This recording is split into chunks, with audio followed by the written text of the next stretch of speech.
All right, here are solutions for written problem 8 for Math 112. This problem, it's got kind of a history. I originally thought it was a good idea to give you this mess and ask you to show me how that's equal to tangent of t. And then I went through and I made solutions, and they took me like an hour, and I was like, what am I even doing here? That's impossible.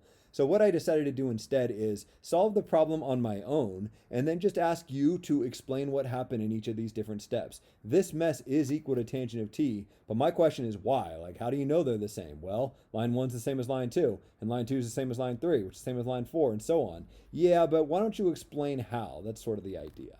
So step 1, going from line 1 to line 2. The idea here is I kind of followed the guidelines of what I did in 7.1, where we changed everything that wasn't a sine or a cosine into a sine or a cosine. But I also took care of sine of 2t and tangent of t over 2 using my double angle and half angle formulas. So I changed the secant squared that you see up here and down here into 1 over cosine squared t. I changed tangent of t that you see down here into sine over cosine, and I changed cosecant, which you see down here, into 1 over sine.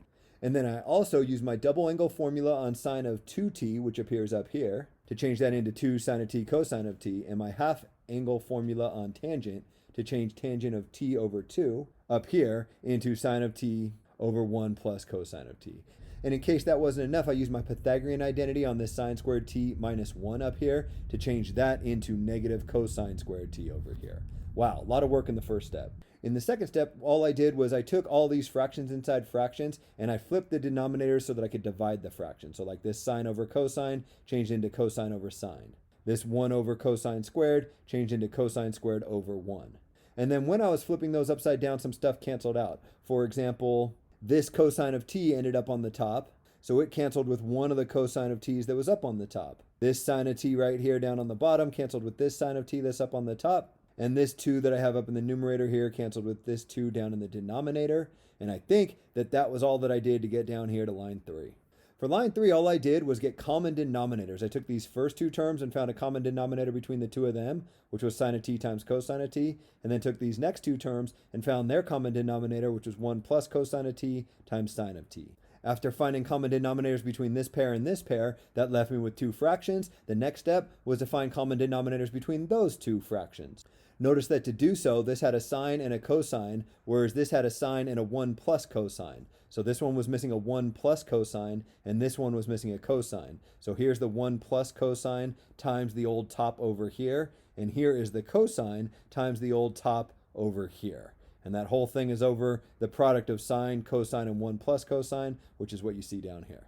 In this next step, the numerator was about as ugly as you could imagine. So what I did is I got rid of all parentheses by distributing. I guess I first took this cosine squared t and hit these two terms. Then I distributed the negative through there. Then I took the cosine of t and hit the three terms that were left. And then I FOILed over on this side to get rid of these parentheses. That gave me this huge mess, but I noticed a couple of things here. One thing is that I had a negative sine squared t cosine cubed t and a positive sine squared t cosine cubed t, so I could cancel those two guys out. And then what I did is I reordered some stuff.